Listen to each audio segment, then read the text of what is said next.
अध्याय 10। पीढ़ी। आज के समय में पीढ़ियों में विचारों का अंतर काफी बढ़ गया है। प्रस्तुत कहानी के नायक पत्रकार बनना चाहते हैं, परंतु उनके पिता उसे डॉक्टर बनाना चाहते हैं। वह एक सफल पत्रकार बनता है, लेकिन जब उसकी बेटी फैशन डिजाइनर बनना चाहती है तो वह उसे एक सफल पत्रकार बनाना चाहता है। वह उसका विरोध करता है। उसे तब अपनी गलती का एहसास होता है जब उसकी माँ पीढ़ी के इस टकराव को उसका ही उदाहरण देकर समझाती है। सुजाता को राजधानी आए पूरे 3 वर्ष हो गए। उसका इकलौता बेटा पीयूष यहाँ के सबसे बड़े अंग्रेजी दैनिक का प्रधान संपादक है। पीयूष, उसकी पत्नी सुगंधा और युवा बेटी साक्षी सुजाता को लेकर कुल 4 प्राणी। शुरू में उसे थोड़ा अजीब लगा था। कहाँ सारी जिंदगी उसने बंगले नुमा घर में काटी थी। खूब बड़ा सा लॉन, ढेर सारे रंग बिरंगे फूल, अमरूद, पपीता, लीची और आम के पेड़ों से हरा भरा वह घर। और अब यह 1.5 बेनुमा और बहुमंजिली इमारत के 5वें फ्लोर पर फ्लैट। उन्हें लगता कि किसी जेल में लाकर बंद कर दिया गया है। वह तो यहाँ कभी न आती, लेकिन कुछ मजबूरी और कुछ पुत्र मोह उन्हें यहाँ खींच लाया। वैसे ही डॉक्टर प्रशांत के मरने के बाद उस शहर में उसके लिए बचा ही क्या था। प्रशांत जाने माने सर्जन थे। 42 साल का उनका वैवाहिक जीवन रहा। एक सुंदर और आकर्षक व्यक्तित्व के स्वामी थे। पैसा, इज्जत और प्रसिद्धि सब कुछ तो उनके पास था। उन्होंने ही वह बंगला किसी अंग्रेज से खरीदा था। तब शहर इतना घना नहीं था और ना ही ट्रैफिक की इतनी भीड़भाड़ थी। सिविल लाइंस के उस बंगले से उन्हें बीच शहर में बने अपने अस्पताल आने में मात्र आधा घंटा लगता। पीयूष तब छोटा था। वह भी अपने पिता की तरह मेधावी था। प्रशांत का सपना था कि पीयूष उनसे भी बड़ा डॉक्टर बने, खूब नाम कमाए। फिर दोनों बाप बेटे इस शहर में एक बड़ा सा अस्पताल खोले, सुजाता हॉस्पिटल, जहां सारी आधुनिक चिकित्सा सेवाएं उपलब्ध हों। मगर वह सपना कभी पूरा नहीं हो सका। पीयूष को मेडिकल में कोई रुचि नहीं थी। वह जैसे जैसे बड़ा होता गया, उसके इसी स्वभाव के कारण पिता पुत्र में दूरियां बढ़ती चली गईं। 12वीं तक वह किसी प्रकार साइंस का विद्यार्थी बना रहा। उसके बाद ग्रेजुएशन में पहुंचते ही उसने बीए में एडमिशन ले लिया। प्रशांत मायूस हो गए। समझ में नहीं आता इस लड़के का भविष्य क्या होगा। जिसे अपना भला बुरा सोचने की क्षमता ही नहीं हो, वह भला जीवन में क्या कर सकता है। अच्छा भला पढ़ रहा था। सोचा था बीएससी करेगा, मेडिकल की प्रतियोगी परीक्षा में बैठेगा, और यह नालायक अपना जीवन बर्बाद करने की कसम खाए बैठा है। पिता पुत्र में एक अदृश्य दीवार खिंच गई, जो धीरे धीरे संवादहीनता की स्थिति तक पहुंच गई थी। यदि प्रशांत को कुछ कहना होता तो सुजाता से कहते, बोल दो अपने लाडले से, उसकी कोई इज्जत नहीं है तो कम से कम मेरे सम्मान का ख्याल ही करे। कपड़े वगैरह तो ठीक से पहना करे, शेव करे, कुछ तो मेरी गरिमा का ध्यान रखे। यही हाल पीयूष का भी था। मम्मी जी, पापा को बता दे कि उनका बेटा बीए में विश्वविद्यालय में पहला स्थान लाया है। सुजाता के लिए दोनों प्यारे थे, लेकिन वह भी मजबूर थे। बाप बेटे दोनों ही जिद्दी थे। यह जिद धीरे धीरे अभिमान में बदलती चली गई। जब कभी वे आमने सामने होते तो घर में भूचाल आ जाता। सुजाता बस मूकदर्शक बनी रहती। वैसे भी उसके पास बोलने के लिए था भी क्या। कभी लगता कि डॉक्टर साहब सही हैं। आखिर हर पिता की इच्छा होती है कि उसका बच्चा उससे बेहतर करे। अपने बच्चे के भविष्य को लेकर चिंतित होना हर पिता के लिए एक स्वाभाविक बात है।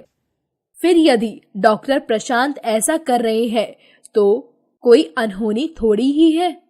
पीयूष भी कहीं से गलत नहीं है। हरेक को अपने भविष्य के बारे में सोचने का अधिकार है। वह अब कोई बच्चा थोड़े ही है, अपना भला बुरा समझ सकता है। दुनिया की किस किताब में लिखा है कि पिता डॉक्टर है तो बेटे को भी डॉक्टर बनना चाहिए। पीयूष एक समझदार बच्चा है और अपने कैरियर के प्रति संवेदनशील भी। जो करेगा अच्छा ही करेगा। कितनी सही सोच थी सुजाता की।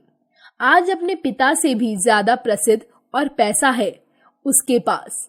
एक छोटे से शहर का सर्जन और कहां देश का जाना माना पत्रकार। यह बात अपने जीवन के अंतिम दौर में स्वयं डॉक्टर साहब ने भी स्वीकार कर ली थी। मैं मानता हूं सुजाता, पीयूष मुझसे लाख दर्जे बेहतर है। उसका भविष्य पूर्ण सुरक्षित है। मुझे गर्व है कि मैं उसका पिता हूं। ये वही डॉक्टर साहब थे जब उन्हें पता चला कि प्रशांत ने शहर के एक अखबार में पत्रकार का काम शुरू कर दिया है तो अपना सिर धुन लिया था। बस यही एक कसर तो बाकी रह गई थी। अरे अपने बावले बेटे को समझाओ कि 16-17 घंटे कलम घिसने से भी ठीक से रोटी नहीं मिलेगी। उसे समझाओ कि उसे मेरे साथ रहना है तो मेरी बात माननी होगी। प्रशांत का वह आखिरी हथियार था। उन्हें लगा था कि शायद ऐसा करने से पीयूष में बदलाव आ जाए, लेकिन ऐसा नहीं हुआ। पीयूष ने घर छोड़ दिया, फिर शहर को भी छोड़ दिया। कई अखबारों और ना जाने कितने संघर्षों के बाद पीयूष को अपना मुकाम मिल ही गया।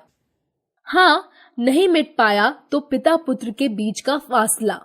पीयूष अपने पिता से मिलने तब आया जब वह जीवन के अंतिम घड़ियां गिन रहे थे। काफी लंबे समय तक बीमार रहे डॉक्टर साहब। हर पल उन्हें लगता कि बस पीयूष आने ही वाला है। सुजाता उनकी बेचैनी को समझ रही थी। उसने बेटे को फोन किया। पीयूष, क्या तुम्हारी जिद पिता से भी बड़ी है?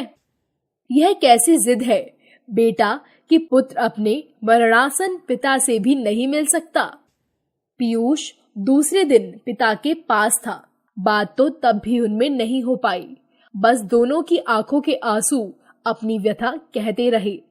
प्रशांत की सासों ने जवाब दे दिया, वे नहीं रहे। एक पिता का अंतिम संवाद था अपने पुत्र के लिए। बेटा, मैं पुराने विचारों का आदमी हूँ। नई पीढ़ी का नजरिया दूसरा है। हो सकता है मैं गलत रहा हूँ। अब मेरा अंतिम समय है तो मुझे बस तेरी माँ की चिंता है। वह तुम्हें बहुत चाहती है। मेरे कारण वह तुमसे दूर रही। अब उसे अपने साथ रखना। जीवन के अंतिम पहर में कम से कम वह अपनी औलाद के लिए। प्रशांत का यह पश्चाताप था, यह सुजाता के अकेलेपन की चिंता, लेकिन यह बिल्कुल सच था कि वे पीयूष को बहुत चाहते थे। शुरू में पति की यादों ने इस शहर को नहीं छोड़ने दिया।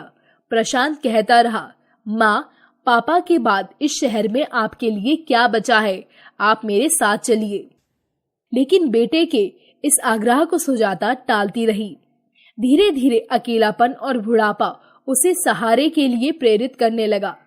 आखिरकार उसे अपने घर को अलविदा कहना ही पड़ा। अब राजधानी का यह फ्लैट ही उसका घर है। सुगंधा बहुत ही अच्छी बहू है। वह अपने कर्तव्यों का निर्वाह बहुत ही गंभीरता से करती है।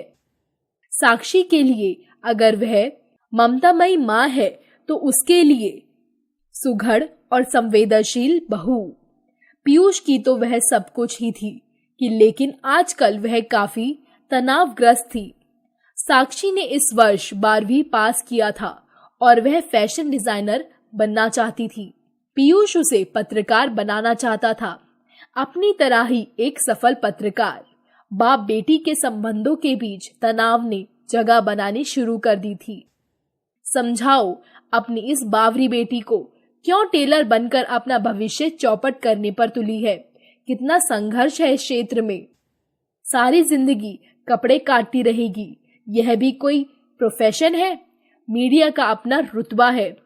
डॉक्टर, इंजीनियर तक उसके आगे पानी भरते हैं। पैसा, शोहरत, सब कुछ तो है इसमें। और मेरा अपना रसूख है। बिना ज्यादा संघर्ष के वह बुलंदी छुएगी। जबकि साक्षी की अपनी दलील थी, पता नहीं पापा अपने आप को क्या समझते हैं। मुझे नहीं बनना पत्रकार वत्रकार, सारे जीवन दूसरे के गिरेबान में झांकते रहो। कितना उबाऊ है यह। 24 घंटे सिर्फ सनसनी की तलाश। क्रिएटिव कम और मशीनरी ज्यादा। No emotion. पापा बी प्रैक्टिकल। सुगंधा उसकी तरह ही खामोश सुनती रही। मुखदर्शी बनी देखती है पिता पुत्री का ड्रामा। और वह कर भी क्या सकती है। लेकिन सुजाता तो इस ड्रामे का गंभीर परिणाम देख चुकी है। उसको फिर से दोहराया जाए ऐसा वह कभी नहीं चाहेगी। पिता पुत्री का अभिमान टकराए इससे पहले ही सुजाता ने हस्तक्षेप किया। यह क्या पीयूष, अगर साक्षी फैशन डिजाइनर बनना चाहती है तो बनने दो। हर पीढ़ी को हक बनता है कि वह अपनी लड़ाई खुद लड़े। कोई प्रोफेशन बुरा नहीं है। सवाल है आपकी अभिरुचि का। यदि कार्य ही मनपसंद नहीं होगा तो सफलता कहाँ से मिलेगी। रही भविष्य की बात, उसके जिम्मेदार हम नहीं हैं। तुम अपना वक्त याद करो। मैं नहीं चाहती कि एक बार फिर 2 पीढ़ियों की टकराहट इस घर की सुख शांति को छीने। पीयूष के चेहरे पर एक उदास मुस्कान रेंग गई। शायद आप ठीक कह रही हो माँ। फिर साक्षी की तरफ देखकर बोला, ले आओ कॉलेज से फॉर्म और बनो फैशन डिजाइनर, लेकिन दादी के कपड़े डिजाइन करना न भूलना। साक्षी खुशी से उछल पड़ी। उसने दादी को अपनी दोनों बाहों में बांध लिया। सुगंधा के चेहरे का तनाव धीरे धीरे पिघलने लगा।